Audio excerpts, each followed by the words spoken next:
meus amores, Krishna Machava chegando mais uma vez na vossa tela para mais um episódio especial de uma história real, de uma história que irá inspirar e impactar as vossas vidas de forma positiva.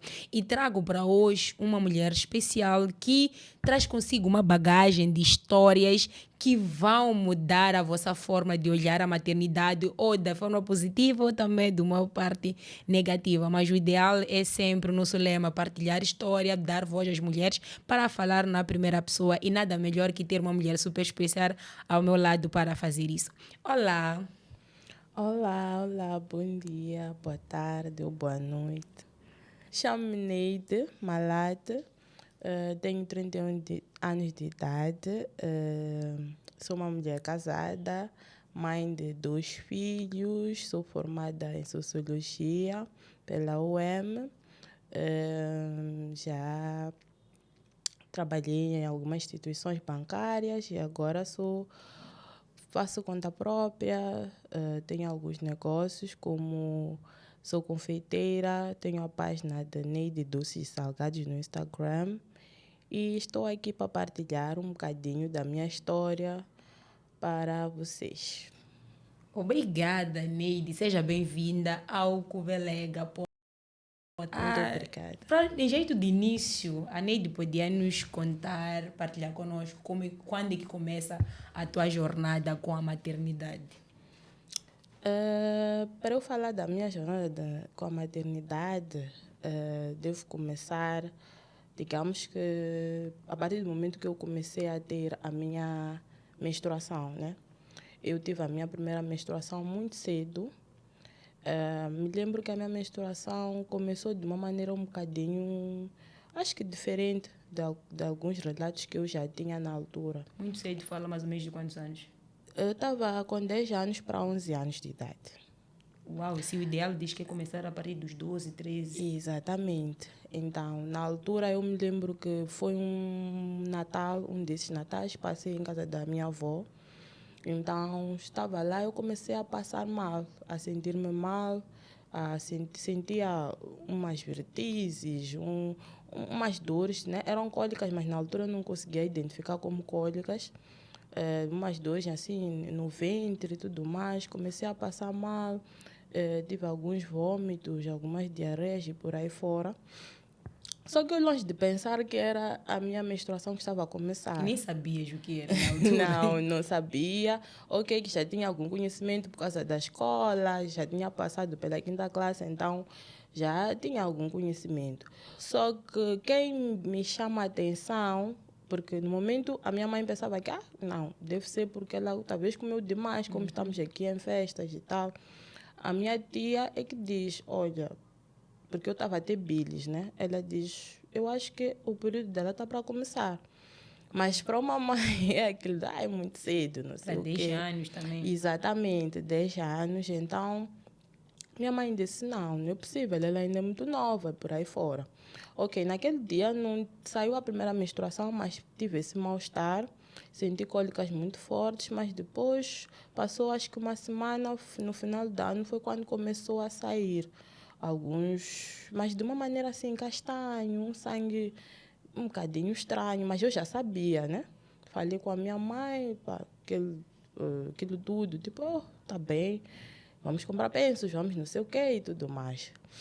Só que já me chamou a atenção porque eu já sentia muitas cólicas, mas na nossa sociedade tem aquilo de, quando diz sente cólicas, é normal, uma mulher tem que sentir dor, uma mulher tem que Faz sentir parte da cólicas. menstruação. Exatamente. E como eu também via a minha mãe por aí, às vezes, ela sentir, então já estava meio que normalizada com Se minha aquilo. mãe está a sentir, eu também. É natural. Bravo. Só que depois o tempo foi passando, no entanto, à medida que fui crescendo, o meu período já começou a sair mais intenso, mas eu ficava muitos dias. Por aí, era normal eu sangrar 9 dias. Uau. Então foi quando minha mãe disse, olha, vamos a um ginecologista para saber o que é que se passa. E tinhas quantos anos na altura? Na altura que fui ao ginecologista, tinha por aí 12 já. Então fomos ao ginecologista, no hospital e tal, chegamos lá, explicamos o que estava a acontecer, as dores que eu sentia, então passaram, acho que foi ibuprofeno na altura, por aí, e a médica também, acho que era médico, se não me engano, foi há muito tempo, já não me lembro, mas acho que era médico, ele disse, olha, vou te dar uma medicação também para ver se diminui os dias. Então fui lá medicada, voltei para casa, só que a medicação no início parecia que ok, estava a ajudar a funcionar, realmente diminuía cólicas, mas acontecia que eu comecei a ficar muito dependente de medicamentos. Sempre que ficasse de período, eu tinha que tomar ou ibuprofeno ou paracetamol e por aí fora. Então, tomava e nós sabemos, a nossa cidade sempre tem aquele de, tipo, minha mãe ficava com receio, tipo, isto aqui no futuro pode te prejudicar, talvez também porque medicação toda hora, né? Não é muito bom, digamos que estar dependente, Ficas né? com uma dependência. Exatamente, eu já tomava de uma maneira de saber que, estou a começar a sentir cólicas, já nem sentia forte, era só tomar para não antecipava, meio que antecipava. Sim, então eu fui tomando os medicamentos e tudo mais, então depois sugeriram-me, né, que há uns remédios tradicionais que podem ajudar e tudo mais. Por acaso, quando eu comecei a tomar os medicamentos tradicionais, eles, digamos que ajudaram muito, foram eficazes sim, mas também diziam que, não, vais engravidar. Olha, que na altura acho que eu tinha uns 13 anos, mas nem pensava em namorar, nem nada. Sim, mas era aquela coisa de, não, se brincares com rapazes, vais engravidar. Então, parei de tomar. No entanto, fui crescendo, digamos que habituei às dores, né? De certa forma. Fui crescendo e tudo mais, e tal, aquela dinâmica, escola, casa, mas eu passava muito mal. Quando eu comecei a frequentar a secundária, passava mal na escola. Tanto que os meus colegas já ligavam para minha mãe para dizer que, olha, a Anitta está a passar mal. Então, já era automático. Meus colegas já sabiam que está a passar mal. Eu acredito que meus colegas vão saber, vão se lembrar dessa altura. Então, as minhas amigas já sabiam que tinham que me acompanhar. Eu tinha uma tia que vivia mais perto de casa, da minha escola. Sim, porque eu vivia na altura, estávamos na Matola, por aí fora. Então, eu ia para lá sempre. Tinha que interromper as aulas. Faltei algumas aulas por causa disso. Aquela semana, sempre que chegasse do meu período, todo mundo já sabia, porque eu sempre passava muito mal. Então, no mês de 4 semanas, você sabia que 3 vai estudar e uma semana tinha que estar em casa. Exatamente. Então, porque chegou uma altura que nem os próprios medicamentos já não faziam nada. Então, ok, fui crescendo e tudo mais. Foi quando eu tive o meu primeiro emprego. Comecei a trabalhar. No início, nessa altura, já havia uma altura em que um mês sentia cólicas, outro não. E por ser mais adulta, também conseguia gerir melhor. Mais que eu tivesse com dores, tinha que estar ali a cumprir, então conseguia gerir melhor. No entanto, passou, né? Esse tempo comecei a trabalhar. Então, depois, houve um desses dias eu a trabalhar, porque eu tinha um trabalho um bocadinho pesado, né? Houve um dia eu a trabalhar, eu passo mal. Graças a Deus eu tinha uma chefe muito compreensiva, acho que foi uma das melhores que eu tive na altura, a chefe Sheila. Ela chamou-me assim, disse, olha Anitta, essas dores que tu sentes não são normais. Então, na altura, como com o seguro de saúde tínhamos possibilidades de viajar, ir a África do Sul, procurar saber, ou ir para as clínicas e tal. Ela disse, tenta lá ver nessas clínicas, se veres que há necessidade de viajar, o teu seguro cobre, podes viajar. Tudo bem, ela até dispensou-me para eu tratar desse assunto. Ela disse, olha, pede alguns dias, vai ao hospital, tratas desse assunto. Eu pedi dispensa realmente. Fui ao hospital, fui a algumas clínicas. Fui a algumas clínicas, fui a uma primeira, mas disseram que, não, vai passar, fizeram alguns exames, mas eu senti meio que me despacharam. E eu também sempre tenho uma coisa, eu até hoje, sempre que me dão um diagnóstico no hospital, eu gosto sempre de ter uma outra opinião, pelo menos mais duas, no mínimo, para eu poder perceber se realmente é isso ou Isso que não. estão a dizer ou não. Exatamente. Então, fui já a uma outra clínica. Por acaso, fui a uma outra clínica. Na outra clínica em que fui, que me indicaram, a doutora identificou o meu problema. Ela disse, olha, tu tens ovários polistícios. Eu, uau, que isso, doutora, né? Tipo, peço para explicar, nunca tinha ouvido falar e tudo mais. Foi quando ela explicou, disse ovários polistícios, é como se fossem, acho que meio que uns furunguinhos, né, à volta do ovário, e por vezes isso pode dificultar a mulher de engravidar e te faz ter essas dores. Eu disse, tudo bem, doutor, o que, que nós podemos fazer? Na altura, acho que tinha por aí 21, 22 anos. Ela disse, olha, nós vamos aqui, tu podes fazer duas coisas. Tu podes, podemos te dar uma medicação e fazer um certo tratamento, algumas restrições, mas também podes operar. Naquela altura, depois ela acabou dizendo, olha, acho que o melhor método vai ser operar, fazer uma pequena endoscopia, acho que é isso. Então, eu fiz esse processo, e apareceu durante um tempo que a situação regulou-se. No entanto, eu também tive uma parte que fui culpada nisso, porque, na verdade, eu não sabia na altura, porque logo depois eu deveria ter continuado deveria ter adotado uma vida saudável. Eu não fiz. Eu saí da operação e tipo, tá tudo bem, não sabia que aquilo voltava, né? Que aquela questão dos ovários polistícios voltava. Ok, tudo bem, voltou, eu comecei a ter os mesmos problemas de novo, decidiram outro médico. Quando fui a outro médico, ele disse, tipo, aqui tens que adotar um estilo de vida saudável, porque não podemos estar toda hora a ir e voltar para a sala de cirurgia. E ele depois me disse algo, disse, se tu perguntou se eu tinha namorado, marido, eu disse não, estou solteira. Ele disse, olha, eu se fosse tu, arranjaria um parceiro e faria filhos. Eu fiquei tipo, para mim trazer uma criança ao mundo É uma responsabilidade. é uma responsabilidade. Eu não posso ser tão egoísta a tal ponto que estou a fazer isso por mim, para suprir uma necessidade.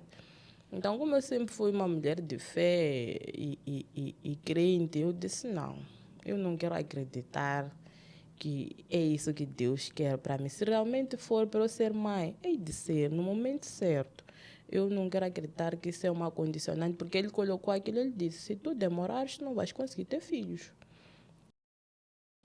E não vais conseguir ter filhos, o teu útero não vai conseguir e tudo mais.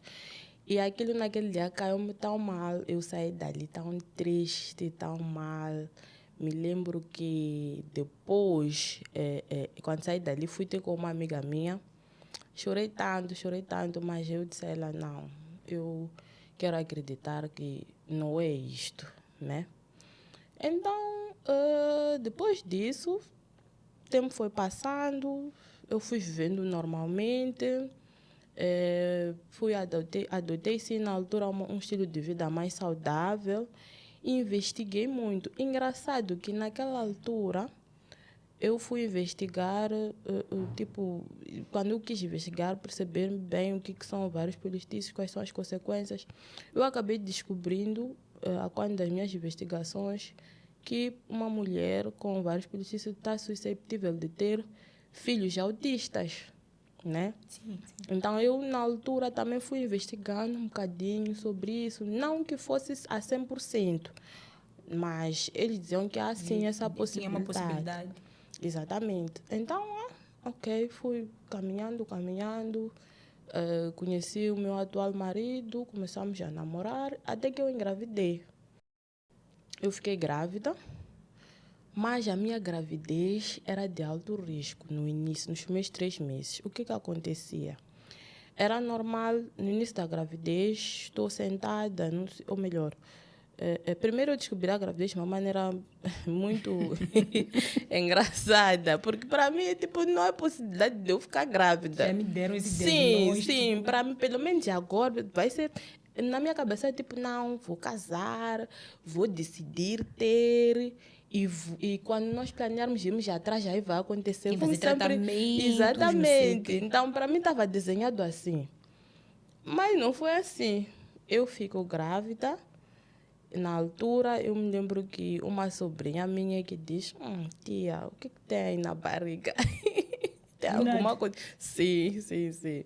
Eu, não tem nada. Minha barriga ficava inchada, mas também porque na altura eu também acabei de descobrir que tinha um pequeno mioma. Então, para mim era tipo quase Eram impossível. vários miomas. Ovários, mioma, então para mim era quase impossível. Então, aquele inchaço da minha bexiga era por conta dos miomas. Não, tia, tem alguma coisa. Realmente eu fui ver o meu calendário menstrual e vi um pequeno atraso, mas acho que não estou grávida, não é possível. Mas depois foram passando alguns dias, eu conversava com uma amiga minha e ela dizia: faz teste. Tudo bem. Fiz teste, para minha surpresa, eu estava grávida. Eu disse: uau. Para quem foi diagnosticado. Para quem foi diagnosticado e hoje está, Está grávida. aquele foi um sentimento de incertezas, porque não foi planeada, e dúvidas, mas ao mesmo tempo uma alegria, uma sim. bênção. Então, nunca tive dúvidas de que realmente eu iria avançar, graças a Deus não. Então, sentei com meu companheiro, fui fazer já o exame já de sangue, que também confirmou.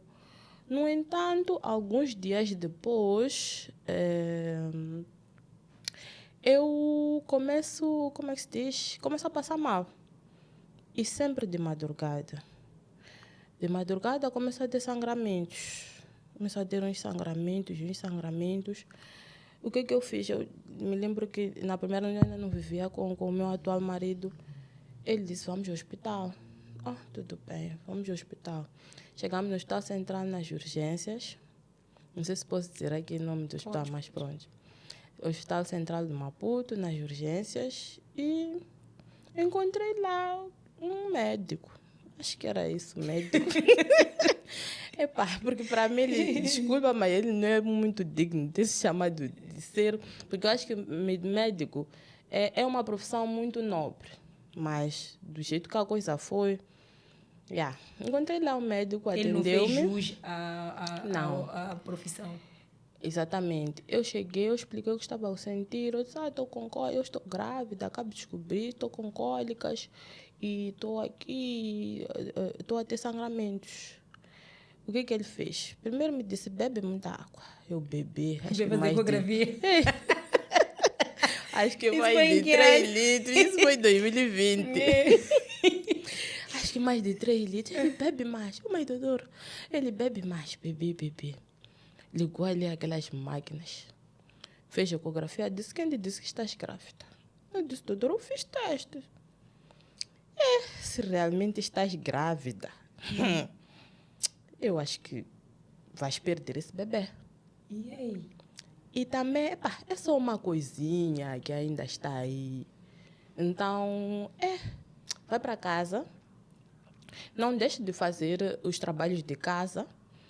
Repousa, mas também não vais deixar de fazer. Eu acho que vai se desfazer. Se te desfizer, paciência, não era para ser. Eu saí do hospital tão mal. Chorei tanto, fiquei tão triste. Eu disse: poxa, pelo menos ser humano, né? Porque não é assim como nós queremos receber estas notícias. Há um jeito de se falar com os tem a questão pacientes. psicológica. Exatamente, aquelas hormonas todas na gravidez e tudo mais. Mas ok, eu vi aquilo, mas tinha a possibilidade de ir à clínica. Mas muitas mulheres não têm essa possibilidade. Depois eu disse ao meu marido: olha, como é de madrugada, vamos para casa, mas eu dia seguinte vou ligar para a minha médica, vou para a clínica. Ok, que é um valor assim, mas vamos ter que pagar para poder saber o que se passa realmente. Fui ao médico, a diferença, Krishna, de tratamento, eu nem sei explicar.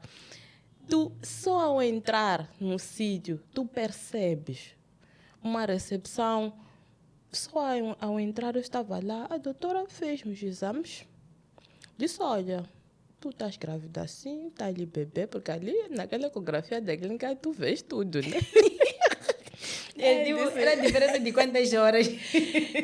Foi diferença de quantas horas? Porque ficaste de Eu acho que madrugada. das 2, marquei a consulta 13 horas, porque ela atendia de tarde, Sei o por aí quê, 13. das 2 que te disseram Mais 11 horas. E sim, a dizer, epa, esquece, não há nada. Epa, então... depois, numa outra consulta, até te mostrar bebê. Exatamente, ela disse, está de bebê, estás de X semanas.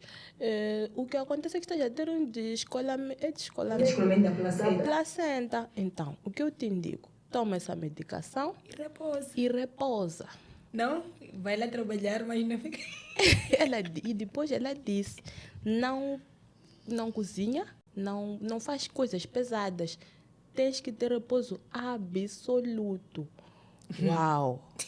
Naquela altura, Eu estou a recordar vai para casa, não precisa dormir. Sim. Acontece, é normal. E do outro lado estão dizendo, não, repousa. Repouso absoluto. Sim, a doutora disse, repousa, toma essa medicação durante 3 meses. Depois desses 3 meses, de completar os 3 meses, volta para o hospital. Mas eu tive essa possibilidade de ir à clínica. Imagina quem não tem. Porque ele disse, eu não sou a primeira que ele diz. Então ele disse a outras pessoas que talvez perderam a esperança. E depois com quantas semanas quando te receitaram esses medicamentos? Eu acho que estava de 6 a 7. Sabes por que eu pergunto isso? Sim. Porque eu tive um episódio similar. E para mim, no meu caso, foi clínica. Que eu fui, estava só com um corrimento marrom, não era sangramento como tal.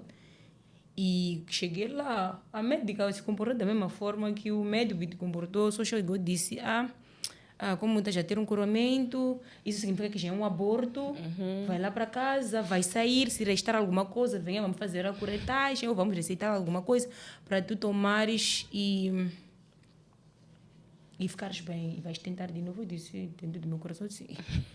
De tanto que eu também pesquiso. O que eu li é diferente do que também a realidade. Porque na realidade do que eu li, e era ao mesmo tempo 6 semanas. Eles receitam algum medicamento, eles fazem a ecografia, e o bebê fez a ecografia, o bebê estava lá.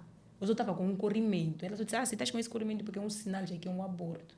Eu disse, E não é bem assim.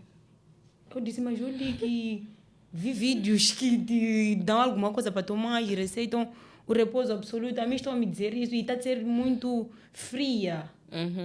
Exatamente. Lá do mar, eu estava sozinha. Para piorar, se eu saísse ali toda descontrolada, era um dia de temporal. Eu atravessasse a estrada. As consequências. E as consequências. Eu fiquei tipo. E foi uma das minhas motivações para o Cubelega. Eu disse: não, nós não podemos ser assim. A tua realidade é aquilo que eu li. A médica te receitou algo para tomar, diz: fica em repouso. Vamos tentar salvar essa criança, essa gravidez. E não foi a minha, nem a realidade, talvez é de muitas por aí. É verdade. É verdade. Então, é por isso que eu acabei perguntando quantas semanas tu tinhas. Talvez, se tivesse mais daquelas que eu tinha, talvez por isso que o tratamento foi diferente, mas tínhamos exatamente as mesmas semanas. Exatamente. O início ainda da gravidez, Sim. né? Então, depois de sair dali, ela deu a medicação e tal, disse para eu ficar de repouso os 3 meses. Só que já tivemos outro desafio. O medicamento, Jesus, era tão caro. Tão caro. Mas eu tive uma paciência. Primeiro eu fiquei tipo, vou tomar só uma parte. Esse que não estou a encontrar, se calhar não será necessário. Mas eu continuava a ter muitas dores. E olha, engraçado, não sei, né? Eu respeito a religião de qualquer pessoa, mas é assim. O engraçado é que tudo aquilo que a doutora disse para eu não fazer, eu sonhava fazer e eu tinha sangramento. Então, era automático. Tipo, no sonho, sonhava a fazer trabalhos pesados e eu tinha sangramento todas as semanas. Voltei ao hospital novamente. Fisicamente, você não fazia nada? Não. Mas era de no noite? Sonho. Por isso que também tive que orar bastante. Nós somos africanos. É verdade. Então, eu tive que orar bastante porque era automático. Eu sonhava com trabalhos pesados, tinha sangramento. Então, tivemos que voltar ao hospital novamente. Ao voltar ao hospital, a clínica novamente, a doutora disse, tu tens que encontrar este medicamento, mesmo sendo caro. Sem ele, a tua gravidez não vai sobreviver. Olha, eu procurei em várias farmácias, isso também é algo que eu não entendo. Olha, que em algumas farmácias da cidade, o mesmo medicamento estava por aí quase 4.000 meticais. Mas, quando fui encontrar, porque eu pedi a lista no Google, fui procurar, liguei para cada farmácia, encontrei uma farmácia, estava na zona do Esquelene, o mesmo medicamento a 400 meticais. Exatamente. O mesmo medicamento que na cidade e algumas outras clínicas, aliás, farmácias, eu estava a encontrar a esse preço.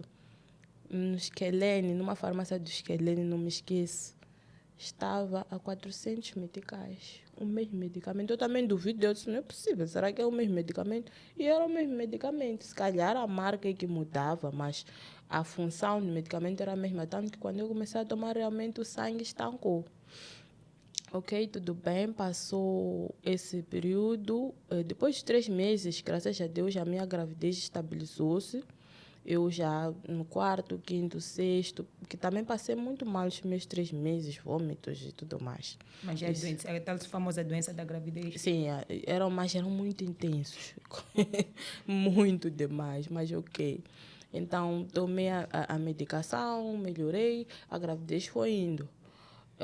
No entanto, já quase nas 37, quase para ir às 38 semanas, eu me lembro que uma das últimas consultas que eu tive, a doutora disse, olha, a bebê já está bem encaixada. No entanto, acho que ainda vão demorar umas 2 semanas para nascer. A minha filha estava prevista para de 28 de novembro para até 8 de dezembro, mas ela nasceu no dia 16 de novembro. Uau, uma semana antes. Sim, então eu comecei, estourou a minha bolsa numa madrugada, fui ao hospital, cheguei no hospital, ok, me receberam, né? Bem, digamos, mas foi bem. Na gravidez... Receberam bem, digamos. Não, é que na menina até eu não tenho muitas reclamações. Fui bem recebida, entrei lá no coisa, na hora na sala, né? Para poder acompanhar aquele processo todo até dar parto. No início não estava assim com tantas dores, fiquei acho que das 0h30, a minha filha só nasceu às 14h30. Ok. Então, por acaso encontrei umas boas enfermeiras, mas também não vou mentir que teve alguém que pediu, tínhamos um amigo médico que pediu para que cuidassem de nós, então acredito que isso também contribuiu bastante. Então lá tivemos as enfermeiras que cuidaram bem de mim e tudo mais. Foi um parto humanizado. A minha filha, quando nasceu, elas colocaram no colo aquele processo todo que tem que ser respeitado. Fui bem limpa, senti aquele cuidado todo, mesmo quando passei para o quarto e tudo mais. Correu tudo bem. No entanto, 3 dias depois, eu com ela em casa, eu percebo que ela estava meio amarelinha. Eu, na altura, estava sozinha em casa. E já estavas em casa do teu marido, né? Em casa da tua mãe? Não, ainda estava em casa da minha mãe. Por acaso, nesse dia, minha mãe estava a trabalhar, então eu liguei para a minha segunda mãe, né? Que é a minha sogra, minha segunda mãe. Eu liguei para ela e ela disse, olha, eu vou ao hospital. Então saímos a correr, fomos ao hospital e lá no hospital disseram, olha, a menina tem icterícia, que é uma doença que tem a ver com o mesmo, tem a ver com vitamina D. Sim, ela tinha déficit na vitamina D, então muda a coloração e tudo mais, a bebê fica amarelinha. Não tive, eu digo que na gravidez da minha filha, ou melhor, no pós-parto, eu nem tive tempo de dizer que, ok, tive aqueles cuidados nos primeiros dias. Não. A minha mãe dava-me aquele banho, sim, de manhã, mas eu sempre tinha que sair a correr porque a amamentação começava às 6. Era de 2 em 2 horas até 22 horas. Nisso de ir levar ela ao hospital na consulta, então ela acabou ficando de Ela baixa. ficou de baixa, mas como naquela altura, não sei se vocês recordam, 2020, 2021, não havia espaço. É por isso que naquela altura de Covid, tu davas parto no dia seguinte. Tu ias embora, porque eu acredito que se o médico tivesse visto bem, né, Se tivesse talvez... dito, fica lá pelas 24 horas de observação. Sim, exatamente. Só que era muito, aquela altura eram muitas parturientes, muitas mesmo. Então, ok, ela ficou no hospital e eu tinha que ir e voltar, ir e voltar, ir e voltar. E assim foi, até tive alguns problemas de rebentar pontos nessa lenga-lenga. Sim, meu parto até, graças a Deus, foi normal, porque tinha mulheres que tiveram cesariana, viviam tão longe, a situação era mais complicada que a minha, eu ainda vivia mais perto do hospital. Então, íamos, voltávamos, voltava. Ela teve que fazer uma transfusão de sangue, mas graças a Deus, uma semana depois, eu até na pediatria cuidaram muito bem da menina. Gostei muito do atendimento, não tenho assim nada a reclamar. Então, depois disso, uma semana depois, ela saiu do hospital. À medida que ela foi crescendo, quando ela tinha 9 meses, eu, porque já lia muito sobre autismo, eu comecei a perceber alguns sinais nela. Por exemplo, um dos primeiros sinais para perceber isso quando ainda é bebê ou é muito pequena, criança, é a falta de olhar. A criança autista não olha assim, dificilmente olha para os teus olhos. Então, a minha filha não conseguia olhar, nos encarar, não conseguia olhar para os nossos olhos, dava a impressão que estava a ignorar alguns barulhos, né? Ela começou a não olhar, ou então depois aprendia uma palavra nova, podia dizer papá, mamã, mas semana seguinte voltava para trás, já não conseguia dizer e por aí fora. Então, naquele tempo eu ainda não tinha certeza, mas eu dizia, se calhar é coisa da minha cabeça, por causa de andar a ver muitos vídeos, ler muito e tal. Mas depois passou aquele tempo, quando ela completou 1 ano, eu fui vendo que não. Ela até pode não estar a falar muito, mas tinha que estar a dizer já alguma coisa ou a dar algum sinal. E ainda por cima para meninas que são muito Sim, sim. Ela agitadinhas. sempre foi uma criança muito enérgica, muito agitada, a brincar, subir, descer e tudo mais. Mas não, ela não dizia nada. Ok, tudo bem. Quando ela fez 1 ano e 8 meses, foi quando eu já comecei a ficar mais preocupada ainda. Olha, que eu comentava com algumas pessoas próximas minhas, tipo, mas Alica, já devia estar a dizer alguma coisa. Ela por acaso já andava, começou a andar logo com 1 ano. Então, diziam, não, se calhar é cedo, é coisa da tua cabeça. Não, autismo ela não tem, não sei o que, tudo bem. Até já vê coisas onde não existem. Sim, mas eu como mãe já Mãe sempre tinha, sente. sim.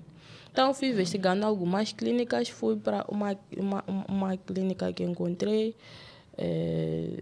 e fui para lá e levei a minha filha, né?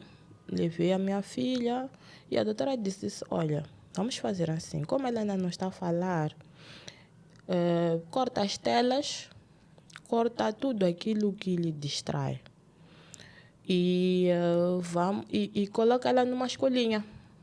Vai ajudar, vamos perceber se realmente é o autismo ou é porque ela também não tem crianças, não tem outras crianças em casa e tudo mais. Se calhar é isso que não ajuda. Então, disse, tudo bem, coloquei ele numa escolinha e realmente cortei as telas.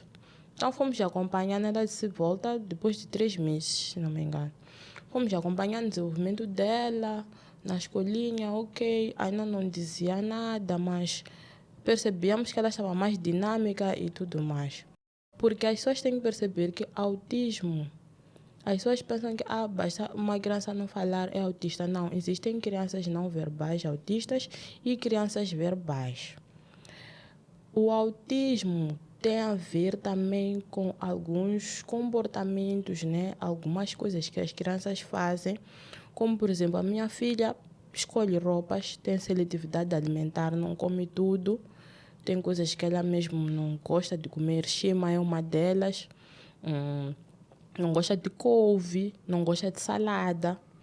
E por vezes há roupas que ela também não gosta de vestir. Ela gosta muito de calções, algumas calças, muito poucas, mas não gosta de pôr vestido. Então, e existem várias coisas. Por exemplo, eles têm momentos de crises, né? Os momentos de crises são momentos muito difíceis e mudam a dinâmica de uma família. Porque há pessoas que pensam que é birra, outros são demônios. Não é por aí. A criança autista é muito sensível. Disse que, por exemplo, tu gritares para uma criança autista é equivalente a estar já a bater. Ela sente uma dor muito mais forte porque ela tem uma sensibilidade e a mente deles é diferente. No entanto, também são muito inteligentes. Tu pensas que eles não estão a entender muita coisa, pode não falar, mas entende. Tem muitas coisas que elas não entendem. Então, eu queria dizer para todos os pais que têm filhos autistas, não desprezam os vossos filhos. Não desprezem os vossos filhos, não pensem que é o fim. Trabalhem naquilo que... Foquem-se muito naquilo que vocês veem que eles estão mais inclinados. Não exijam que eles sejam, digamos que, normais. Eu não gosto muito dessa palavra. Porque todas as crianças são normais. Todas as crianças são normais, prefiro dizer típicos. São crianças... Atípicas. Sim, atípicas. São crianças normais, são crianças especiais. Então, explorem mais este lado. Não comparem os vossos filhos com os outros. Porque, independente de ser autista ou não, cada criança é uma criança. Se o teu filho começou a falar com 2 anos, não significa necessariamente que o meu tem que começar a falar com 2 anos. Então, vamos abraçar muito, principalmente aos pais. Eu, outro dia, li uma pesquisa que dizia que a porcentagem de divórcios em pais especiais ou pais de crianças autistas é maior. E realmente isso faz sentido, porque muda a dinâmica de toda a família. Se o casal não entender, e principalmente aqui em África há muito preconceito, porque o homem pode não aceitar a mulher aceitar ou vice-versa. Então, significa que um vai trabalhar mais para aquilo. Consequentemente, vocês não vão se entender. Não estarão a caminhar em rumo ao Não mesmo estarão propósito. exatamente. Então, é importante vocês se dedicarem àquela criança. A família toda muda, a dinâmica é diferente. Existe muito...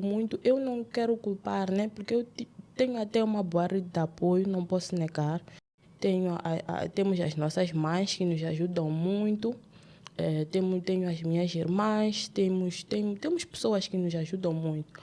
Mas há coisas muito que ninguém vai entender, porque tu que estás a viver é que vais entender. Há coisas que as pessoas podem entender que são mimos.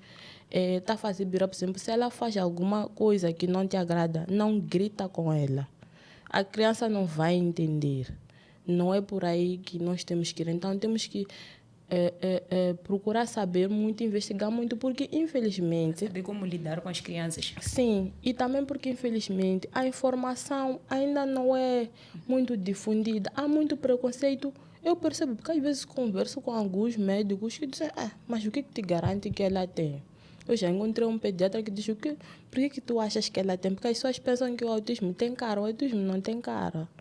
Não é como, por exemplo, uma criança de síndrome de Down que tu consegues perceber que ela é sem ela mesmo falar ou ter alguma atitude. Não, o autismo não tem cara. Mas é possível, sim, nós os pais. Ok, que as terapias estão muito caras, não está nada barato. Terapias para pessoas autistas é bastante caro, mas é preciso nós investigarmos. É preciso nós procurarmos saber. Procurar ajuda. E não é porque antes não existia, mas claro antes que existia. sempre existiu. Nós fazíamos bullying para certos dos nossos colegas. Sim. Você via que ele tinha um retrocesso, ou ele era um pouco retardado, não processava rápido, ou fazia as coisas da maneira dele, e nós só ríamos, ou gritávamos, fazíamos piada com aquilo. Acredito que já vem do passado, mas por causa da ignorância e falta de informação, nós não conseguíamos identificar. Exatamente. Então, temos que realmente explorar essa parte das nossas crianças. Não devemos desistir. Pais, não é fácil pagar. As terapias são muito caras. Mas na internet tem muita coisa que ensina como ajudar o teu filho a desenvolver. E antes de nós, Será os que pais... com essa correria do dia a dia dos pais, será que É, eles têm tempo exatamente. para Não é esse fácil. momento com o Eu filho? mesma que estou a falar, digo, há dias que realmente não é fácil. Mas se não formos nós, Quem fará por nós? quem fará? Então, também tem a parte da medicação, tem suplementos que tem que acompanhar, que também não são nada baratos. Tem os suplementos que não são baratos, mas que também ajudam muito. Mas na internet tem muita coisa também. Mas é importante, sim, que levemos as crianças para as terapias. É importante que a gente acompanhe com um psicólogo. Eu acho que, para mim, na minha ótica, também é importante que a gente descubra o histórico. Da Por família. vezes, sim. Muitas das vezes o autismo acontece porque pode ser que eu e o meu marido tenhamos, a gente não sabe. Pode ser que alguém... eu tenho e nem Sim, saiba. exatamente. Pode ser que alguém na família tenha, a gente não sabe, né? Pode ser também essa questão dos ovários que eu falei no início, não sabemos, porque os médicos também não estão numa fase de investigação para Entender perceber qual é a causa. exatamente. Então, ok. Eu me lembro que nessa altura eu dizia, nada. Eu acho que filhos já não quero mais. Porque eu ficava com esse receio, né? Mas Mas antes de tudo, eu quero entender, depois com essas pesquisas, teve o diagnóstico final para se confirmar que a criança era realmente autista, confirmar aquilo que era desconfiança da mãe? até hoje não.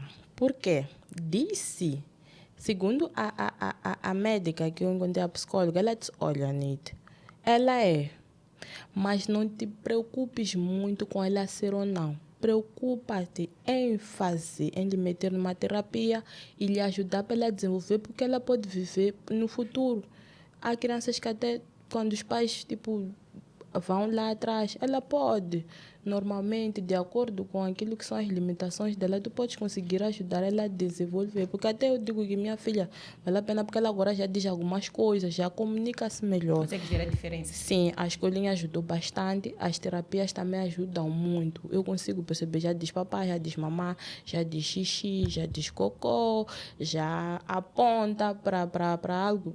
E esse desenvolvimento Uma alegria. é uma alegria. Então, eu acredito que a escolinha, sim, tem um papel muito grande também. Porque ela acaba socializando e vai Sim, vendo os sinais dos sim. outros colegas. E ela é muito inteligente mesmo.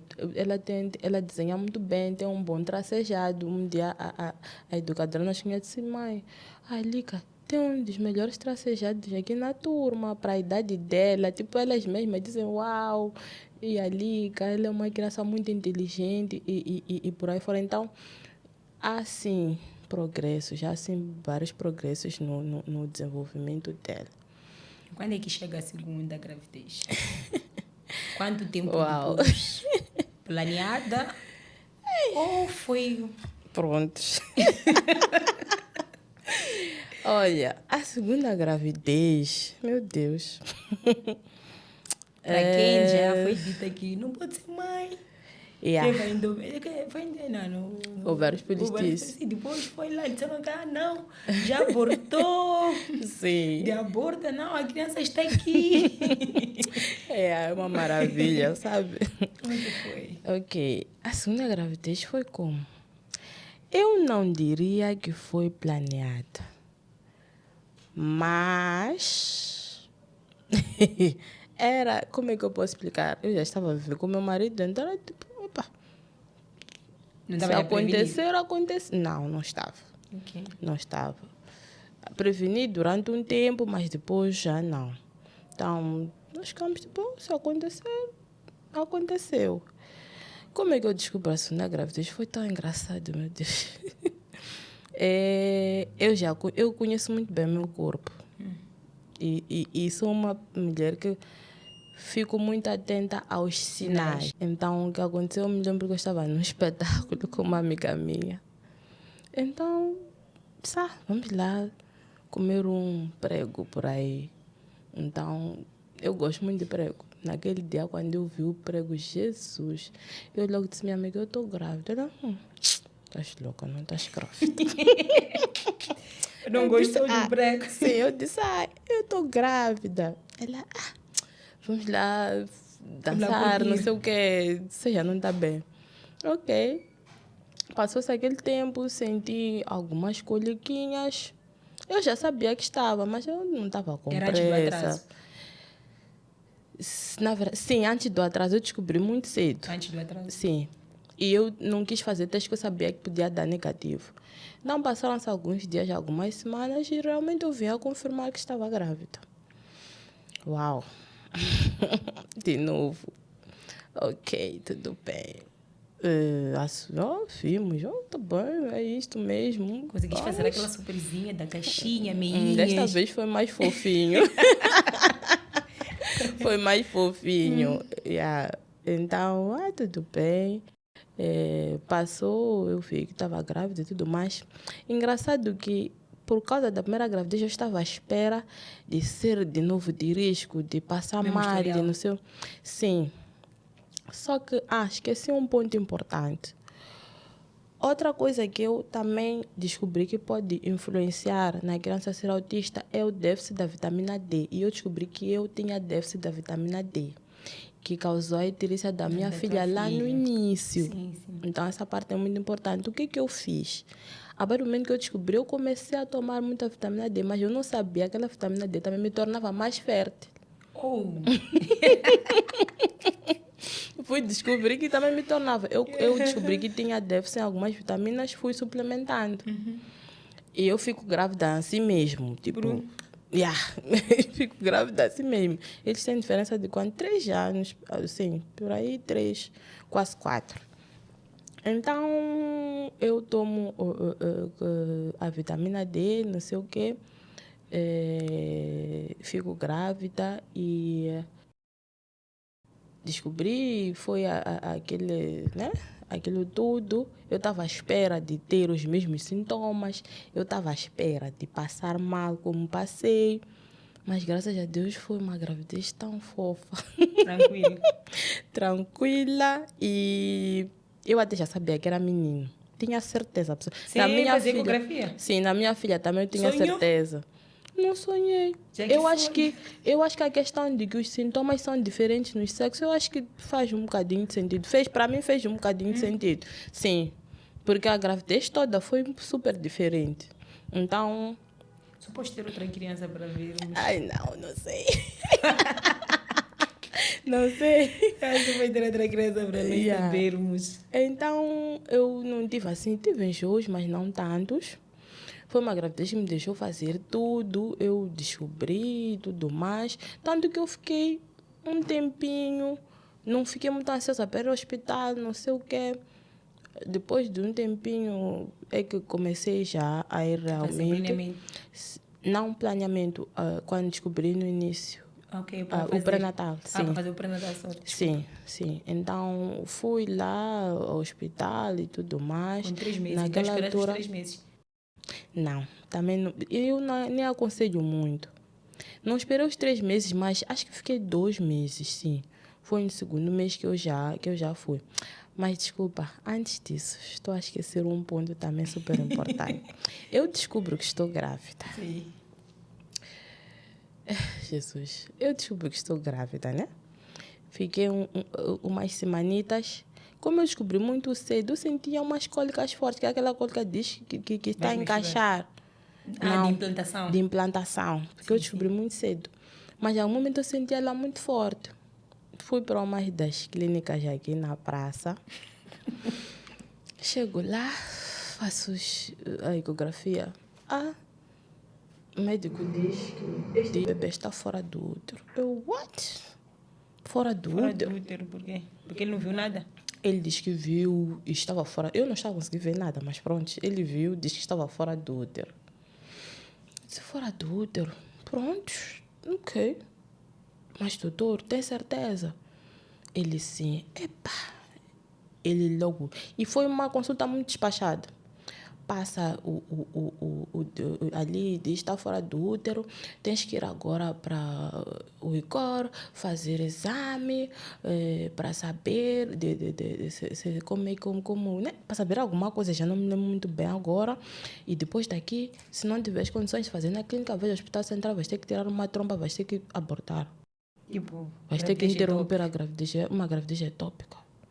Eu me lembro que naquele dia, eu liguei para o meu marido, chorei tanto, disse, não é possível, ele disse, nada, esse doutor que está a falar, não é possível. Então foi quando depois eu fui para uma outra clínica. Naquela outra clínica, a doutora me fez ecografia, eu disse, quem que te disse isso aí? Mas doutora, eu ali toda desesperada. Você gostou dos diagnósticos? Meu Deus, sabe? Se não fosse uma mulher que gosta de segunda opinião. Exatamente. E olha aqui, eu me lembro que essa consulta tive aí das 17 para as 18. A doutora saiu às 19 da clínica, eu liguei para a doutora, pedi, implorei, porque eu disse, doutora, eu não vou conseguir dormir, depois disso que me disseram. Ela disse, não faz esse exame que te mandaram, tu vem primeiro aqui, venha para o meu consultório, para podermos coisar. Ela está bem. Família, ela disse, bebê está bem, houve lá os batimentos, está tudo bem, esse bebê está muito bem, está dentro do útero, está bem posicionado.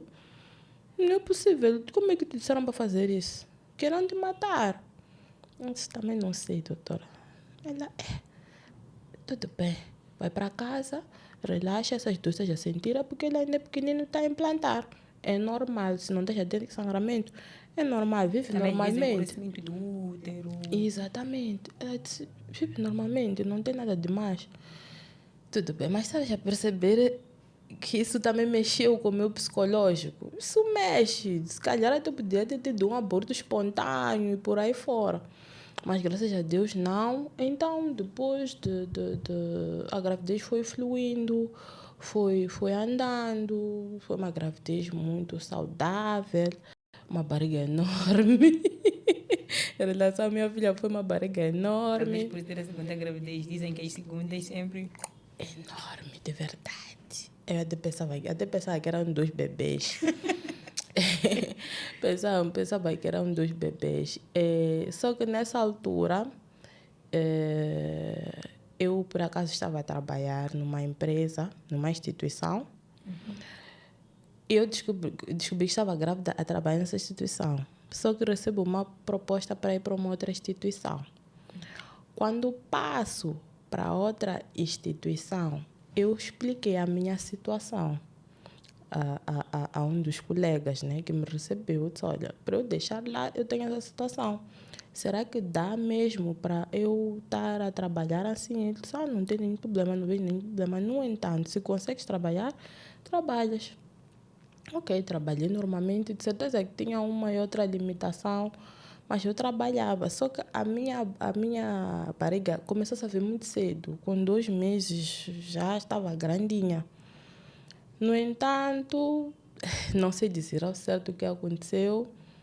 Quando eu fiz 3 meses de trabalho, e calhou, acho que eu já tinha por aí uns 4 meses, eu avisei para minha chefe que eu estava assim. Só que a empresa fingiu que não sabia e demitiu-me na altura. Então, perdi o emprego, percebi muita falta de empatia de muitas colegas minhas, de perceberem que eu estava grávida, então, porque esta não serve, porque aquilo, acredito que isso também é uma das coisas que tive uma explicação plausível, só que existia uma cláusula no contrato que realmente eu fui investigar com advogados a dizer se podia recorrer, disseram que não valia a pena por causa de uma cláusula que tinha que já não me vem agora em mente. Então, eu grávida também tive esse episódio. Mas sempre levantava, né? Independente de qualquer coisa, disse, olha, se é isso, vamos aceitar, não vamos perder a esperança. Então, segui a gravidez. A gravidez foi muito saudável. No entanto, por meu medo do meu filho ter a mesma situação que a minha filha, o que eu fiz? A quando das minhas investigações, eu percebi algo que falha-se muito aqui, mas também por falta de condições. Existem várias vitaminas que nós deveríamos tomar na gravidez. E nós praticamente, quando vamos ao hospital público, nos dão sal feroso e o medicamento da malária. E o medicamento da malária que ninguém gosta de tomar, mas pronto, é bom, é importante tomar. Meninas, tomarem os medicamentos Tome. para o bem-estar Do dos bebê. vossos filhos. Então, eu investigava sobre vitaminas. Eu chegava no hospital, os médicos ficavam chateados comigo. Eu dizia, doutor, por que eu não posso tomar isto? Agora devo tomar isto. Quem é que disse? Doutor, eu investiguei. Posso tomar? Eles, sim, realmente, essas são as vitaminas que vocês devem tomar. Então, um dia eu perguntei a uma doutora, mas por que vocês não receitam? Eu acho que isso é evitar muita coisa. Eles, não, é porque nem todas as pessoas têm condições e são medicamentos caros. Mas são vitaminas que, por exemplo, nos Estados Unidos, em Brasil, é de borla. Principalmente nos Estados Unidos, é de borla, não pagas. Estamos no país do... Exatamente. Nos outros países é de borla. Mas ok. E são muito importantes, porque há meses que está a desenvolver o cérebro, outros está a desenvolver. Então, existem vitaminas específicas para tomar durante aquele período, exatamente. Então, eu fui tomando, não vou mentir, são muito caros os medicamentos, mas vale a pena para quem conseguir, vale a pena, sim. Eu percebi uma diferença na minha gestação, eu acredito que essa medicação também ajudou bastante. Então, graças a Deus, a minha médica colaborou muito. Ela disse, agora toma isto, toma aquilo, que ela percebeu que não, eu estava mesmo empenhada e podia comprar. Então, comprei, fui tomando, até que chegou o final da gravidez. E no final da gravidez, ok. Eu fiquei, acho que aquilo foram 40 a 41 semanas.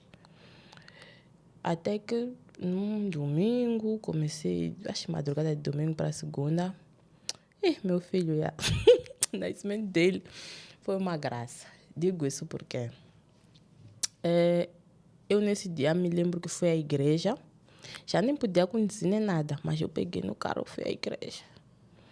Fui lá à igreja, estava com uma irmã lá da igreja. Cheguei e tudo mais, aí na igreja, fiquei ali nas orações e tudo mais, mas já estava muito cansada. E comecei a sentir um mal-estar. Aqui, alguma coisa, né? Então, disse, não, acho que Deus não passa. Então, também saí dali, saímos da igreja. Nesse dia caminhei muito, fiz muitas coisas. Eu também já queria que a criança nascesse. Tomei muito chá. Sim, tomei muito chá, tudo. Até que voltei para casa. Chegada em casa, eu a jantar, de repente começou a passar mal, começou a sentir as contrações.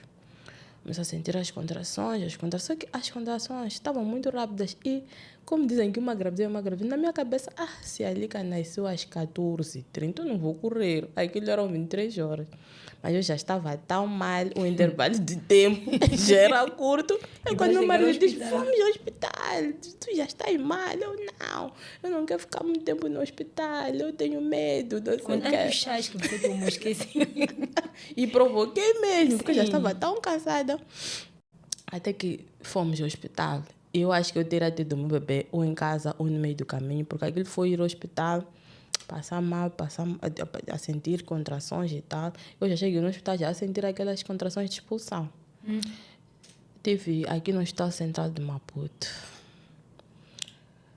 uma experiência péssima. Péssima experiência no parto do meu filho. Aquilo foi chegar no hospital. A médica, a enfermeira, né, que me atendeu, ela viu ali a dilatação. Disse, estás de 7. Estou de 7. Já estou quase. Faltam 3. Sim. Senta aí. Era de madrugada. Primeiro para me abrir a porta demoraram. Quando entrei, senta aí. Fiquei.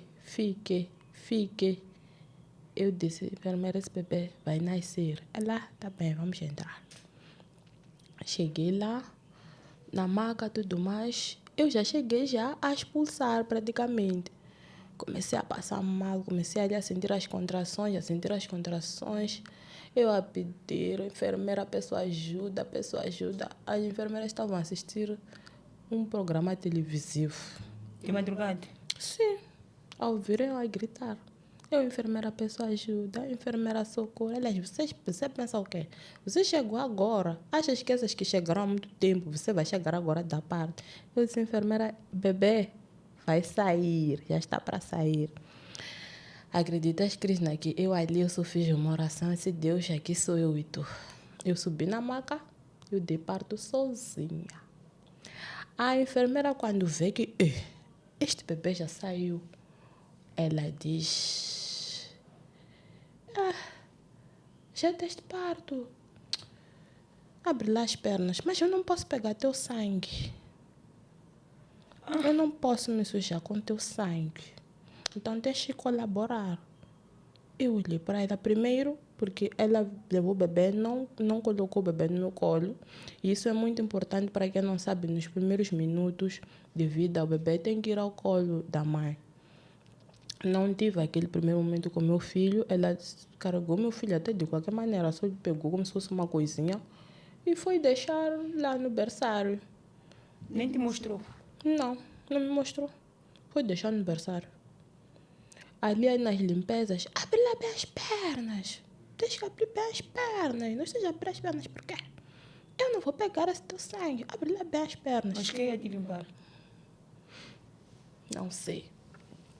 Então foi quando ela ali a limpar, ela depois não limpou bem, ela disse, eu vou te deixar, você vai passar mais sozinha. Ela não, por acaso a limpeza não foi bem feita. E depois ela fez ali os pontos e tal. Eu depois subi com meu bebê para a enfermaria. Na enfermaria foi outro filme. As serventes só chegava, saiam daí, suas porcas. Eu quero limpar, não sei o quê. Aquilo foi tão triste. E eu conversando com as outras, que todas nós estávamos a passar, né? Tipo uma violência Sim, psicológica. exatamente. Então, foi quando, depois aquilo aconteceu, tudo mais, me entregaram o bebê, subi, tudo. Então, dia seguinte foi quando eu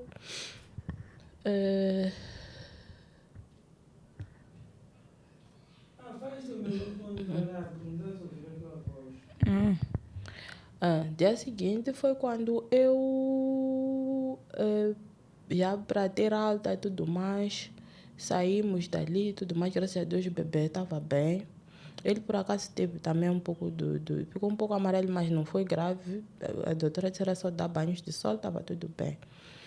Então foi quando no dia seguinte eu fui, né, para casa e tal. Por acaso quem cuidou de mim foi a minha sogra.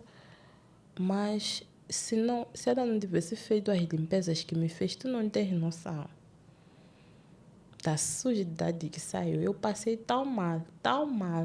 E eu sei que há mulheres que morrem por isso, quando não são bem limpas. Então, eu acho que se eu não tivesse sido a limpeza que eu tive... Da tua sogra? Da minha sogra, eu não sei. As mulheres que não têm mãe, não têm tia. Eu agradeço muito a essas duas mulheres, a minha mãe, a minha sogra. Eu digo, são nossas mães, né? Ajudaram bastante. Eu tenho até hoje uma boa rede de apoio. Então, a quem não tem, limpou-me e saiu tanta sujidade. Eu me lembro que passei tão mal. As primeiras 2 semanas foram muito difíceis para mim. Eu me lembro de um episódio de uns 2 dias depois ter que ir a uma loja para comprar alguma coisinha que faltava para beber. Eu passei mal na loja, apanhei tonturas. Passei mal mesmo. Sem saber o que estava acontecendo. Sim, e tinha a ver mesmo com isso. Então, eu até na altura fiquei sem saber se denunciava ou não, fiquei com receio, tinha um bocadinho de medo, estava muito traumatizada, tive um pós-parto muito traumático, muito mesmo traumático, porque eu acredito que porque eu que estava ali, tive forças, Deus também me acompanhou para poder ter aquele parto sozinha. Mas tinha, por exemplo, uma irmã de lado que estava a passar tão mal, mas tão mal. E ela estava acompanhada da mãe. Eu, por acaso, não teve ninguém que foi comigo. Mas ela estava com a mãe. E estavam a falar mal com a mãe dela e era um médico, nem era enfermeira. Então, eu não sei o que acontece, porque já são tantos relatos, tantas mulheres, que outras saem dali, elas mesmas perdem a vida, os filhos perdem a vida, e isso traumatiza uma mulher. Eu saí dali a dizer que não, eu não quero mais ter filhos. Imagino. Sim, eu saí a dizer que eu não quero ter mais filhos. Então, o conselho que eu dou é para quem pode. Eu sei que não é fácil, mas para quem pode dar parto, eu não diria clínica, porque nas clínicas também acontecem coisas más, mas tem possibilidade de ter um parto com melhores condições, investigar bem onde vais fazer o teu parto, por mais que seja um hospital público, talvez tentar um parto assistido para quem pode, que o faça.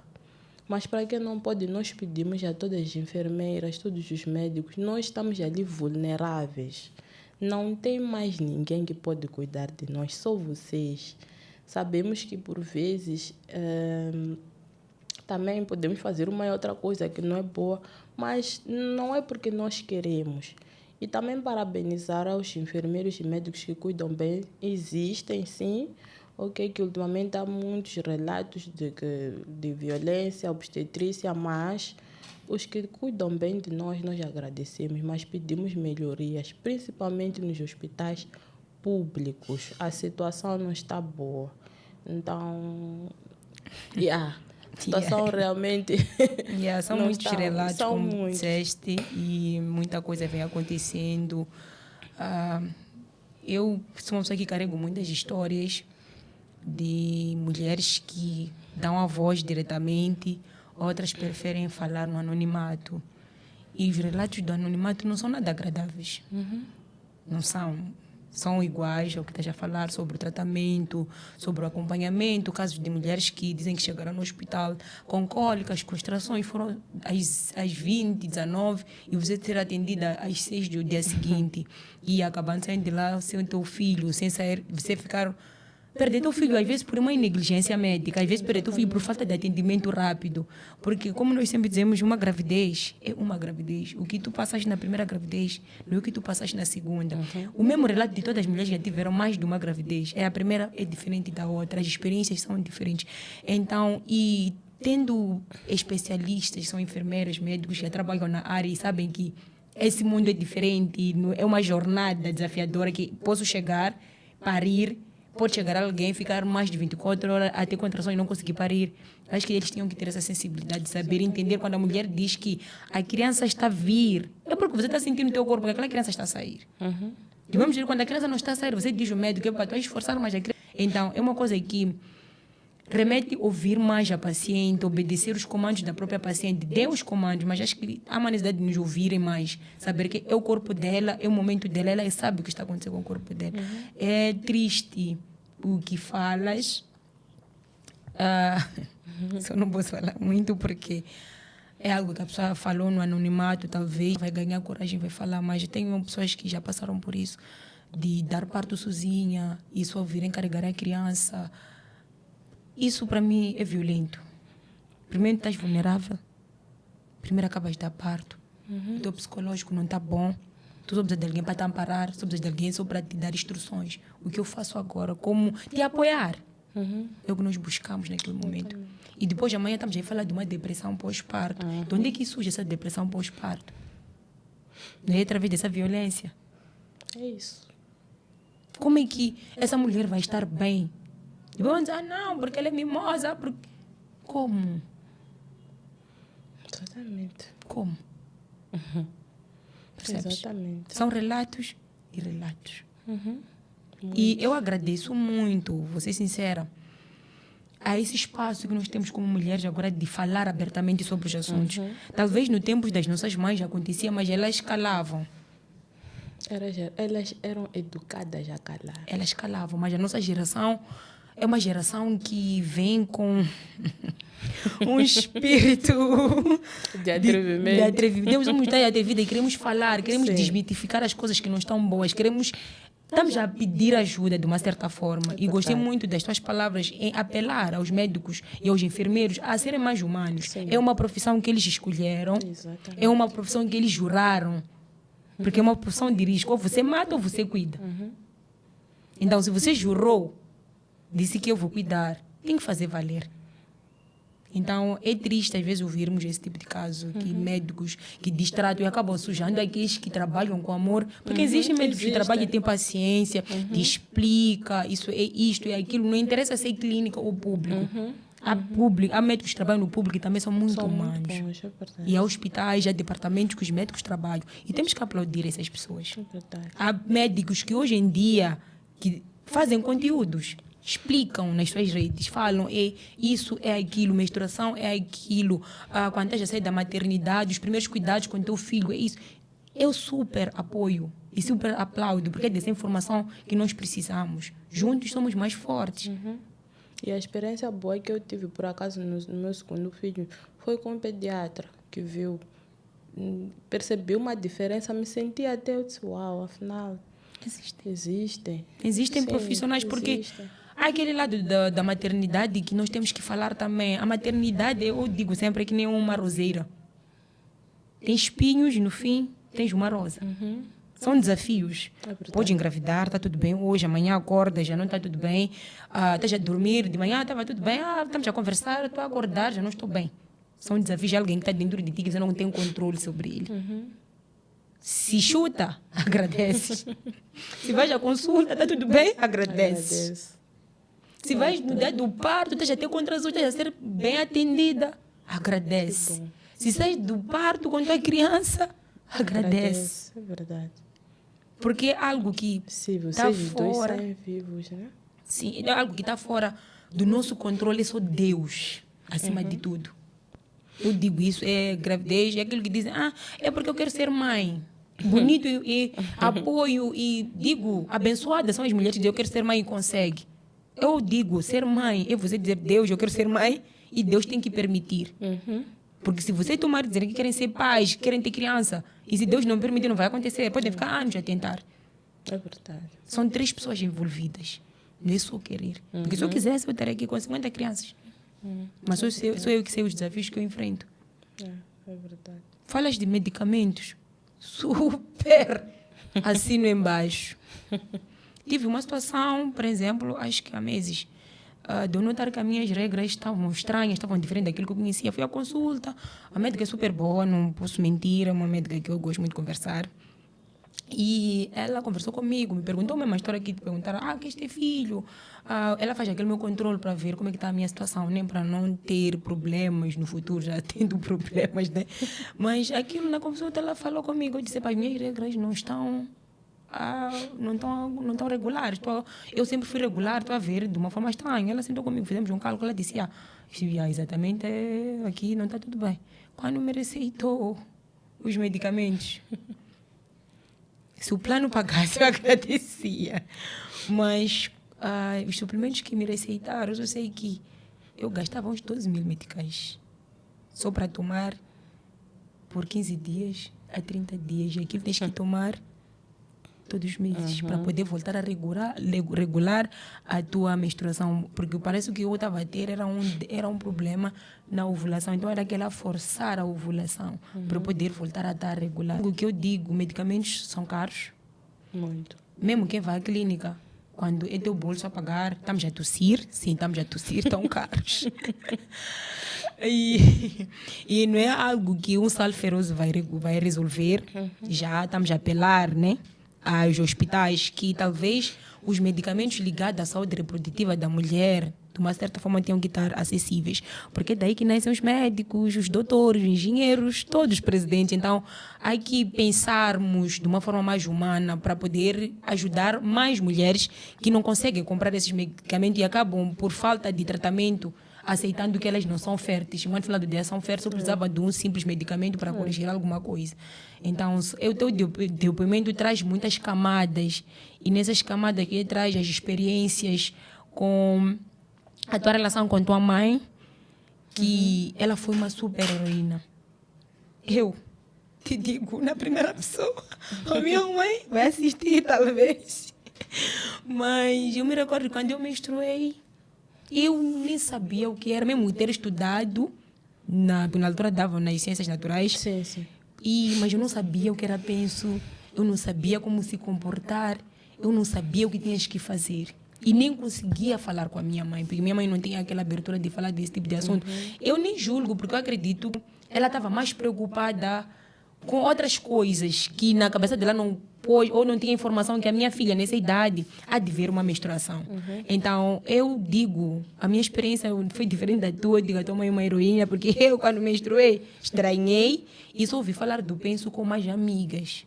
Que estavam contando, eu comecei a ver menstruação, comprei um penso, eu me perguntei, pensei o quê?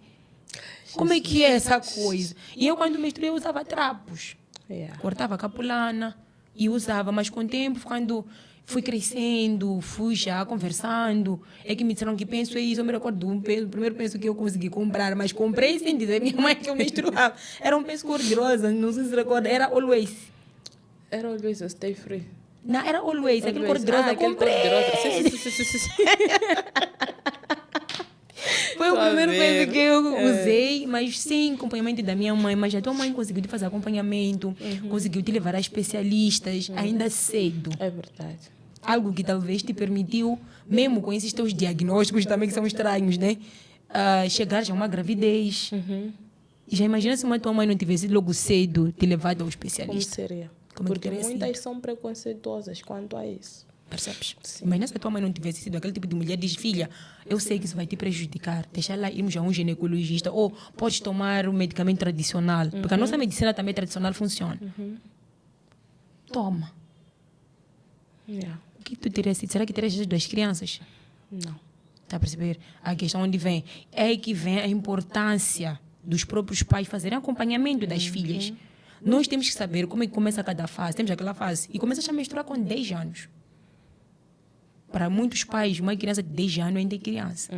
Tivemos a Tanda, ela comentou que ela começou a ver uma secreção, tipo corrimento com 8. Para nós, uma criança de 8 anos é criança. É criança. Não temos aquele controle nas roupas íntimas, não temos aquele controle de verificar quando estamos a lhe dar banho. Há um banho que a criança que estamos a lhe ensinar a tomar, mas tem aquele banho que uma mãe que tem que fazer. Então, aí vem a importância do acompanhamento dos pais, do acompanhamento das tias, para quem vive com a tia, do acompanhamento das irmãs, para quem vive com uma irmã. Porque as coisas acontecem para uma mulher, cada uma na sua época, na sua hora. No teu, contando, foi 8, no teu foi 10, no meu foi 13. Há quem começa com 16, 17, cada um tem seu tempo. E se nossos pais não nos acompanham, se nossas mães não nos acompanham, Complicado. é complicado, porque as primeiras correções, eu acho, no meu entender, começam desde a fase inicial da vida fértil da mulher. É aí que pode vir ao médico, o médico pode dizer, ok, ela está com essa deficiência, vamos lá fazer as correções, vamos lá fazer esse tipo de exame, vamos fazer isso, vamos fazer acompanhamento. O que tu conseguiste fazer.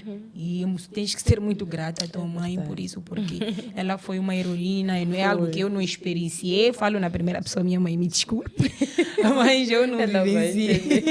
Eu não vivenciei isso, e é uma das coisas que eu digo, eu levo como ensinamento para ser diferente com as minhas próprias crianças. Eu já faço diferente com as minhas crianças, são minhas sobrinhas, que eu faço acompanhamento, converso para saber como é que tem sido. Porque eu sinto que muitos problemas nós carregamos da fase que começa a nossa vida fértil. É verdade. A primeira menstruação, como é que tem sido, o fluxo, o tipo. Então, são coisas que, para mim, eu digo, tua mãe foi um papel fundamental na tua vida. É verdade. E também falaste da experiência com os médicos, boas. E a parte que eu muito gostei em ti foi... Não muito, gostei de todas as partes, mas a parte que eu gosto em ti, como disseste, és uma pessoa que gosta de segunda opinião. Porque de um diagnóstico dizem não estamos a ver nada, vai lá, trabalha, faz as tuas coisas, consegui sair para uma consulta e na consulta estás a sair com um bebê.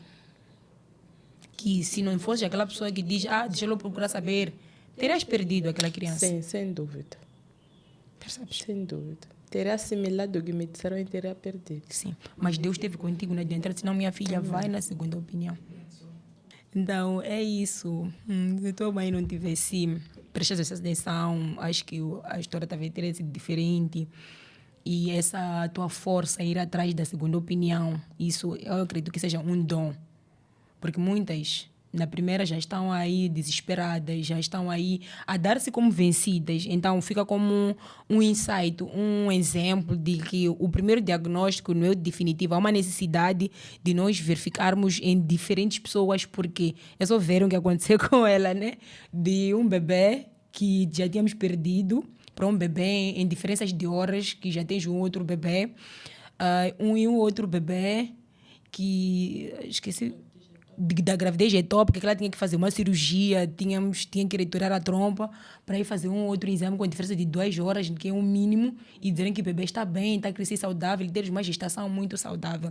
Então, é uma história cheia de camadas importantes que temos que refletir sobre.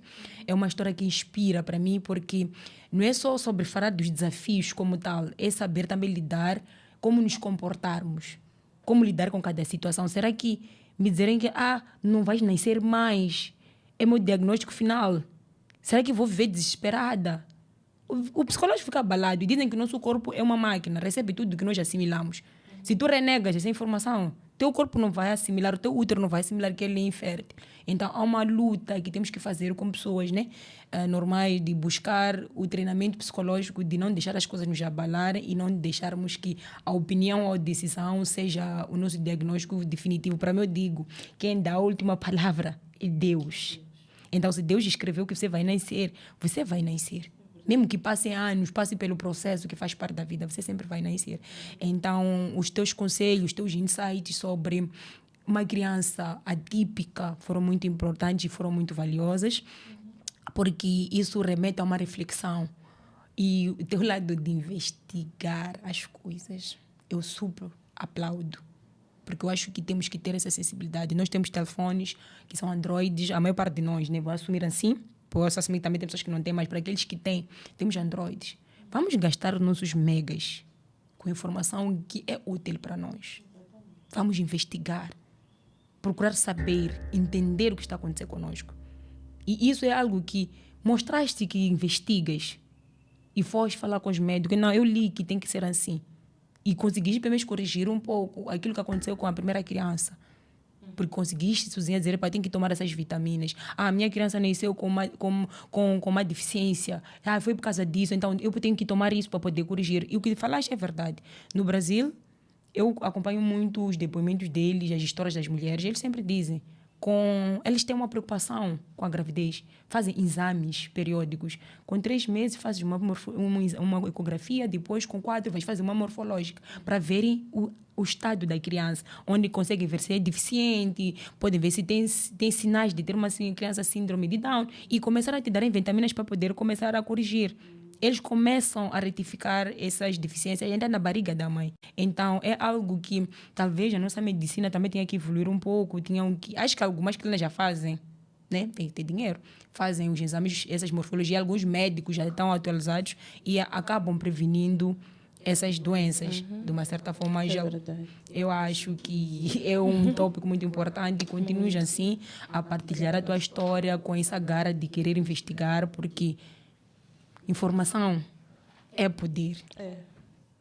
Terapias são feitas, mas disseste, na internet existe. Para os pais que não têm condições, vão a uma consulta com o médico e façam uma lista dos exercícios, de alguma coisa que possas fazer para poder ajudar teu filho, a estimular teu filho. Veja na internet se não tem dinheiro para pagar. Vamos usar megas para coisas úteis. Não só para ver vídeos, polêmicas, memes. Há momentos que temos que ganhar maturidade e começar a focar em assuntos que vão ser importantes para a nossa vida. Então, chegamos já ao fim do nosso podcast. Eu gostaria que deixasse as tuas últimas considerações e deixasse mensagem para nossos seguidores, as pessoas que nos acompanham, sobre a tua trajetória toda, que é bonita, como disse, cheia de camadas importantes. Sim. Antes de tudo. Ok, primeiro agradecer pela oportunidade de estar aqui a contar a minha pequena, grande experiência com a maternidade e dizer às mulheres que estão nesta luta, que passaram por várias experiências também, que não percam esperanças, que devemos ir atrás. daquilo que nós acreditamos. Eu costumo dizer que onde o médico já não consegue, Deus começa a operar. Então, nós devemos ter fé, garra, levantarmos. Não é fácil, mas devemos levantar, ir atrás, procurar os diagnósticos. Existem várias mulheres também que tentam engravidar, mas não conseguem e desistem porque um médico disse isto, outro disse aquilo, mas não devemos perder a fé, não devemos perder a esperança, devemos ir atrás, devemos ter fé, devemos lutar, mudar aquilo que é preciso mudar e pedir, apelar mais uma vez a toda a comunidade de saúde, médica.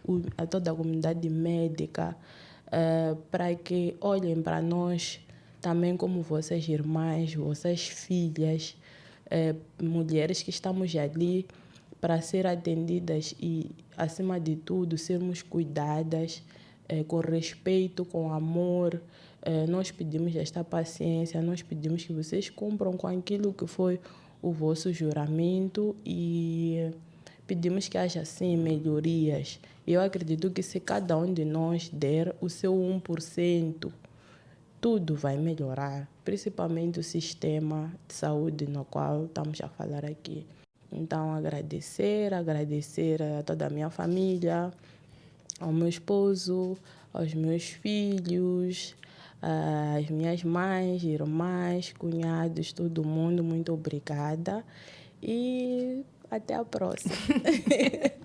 É isso, nossos queridos seguidores. Antes de tudo, quero te agradecer por estar aqui conosco, por ter vindo gravar. Desde o início do projeto te identificaste e foste uma daquelas pessoas que disse: eu quero, Krishna, vir falar abertamente sobre a minha experiência, porque eu sei que vai mudar a vida das outras mulheres.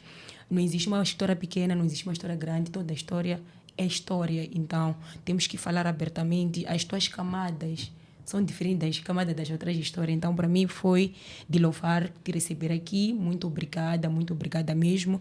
Esse é o Kuvelega, que é dar voz às mulheres para falar da maternidade sem tabu. Então, meus queridos seguidores, muito obrigada. Todo o pessoal que nos assiste, muito obrigada por nos acompanharem, por fazerem parte dessa nossa caminhada, dessa nossa jornada. E chegamos ao fim de mais um episódio. Contamos com a vossa colaboração, assistindo, partilhando, comentando. Deem o vosso feedback daquilo que vocês estão a achar dessa segunda temporada do Kuvelega. E Krishna se despeça com até breve no próximo episódio. Tchau, tchau.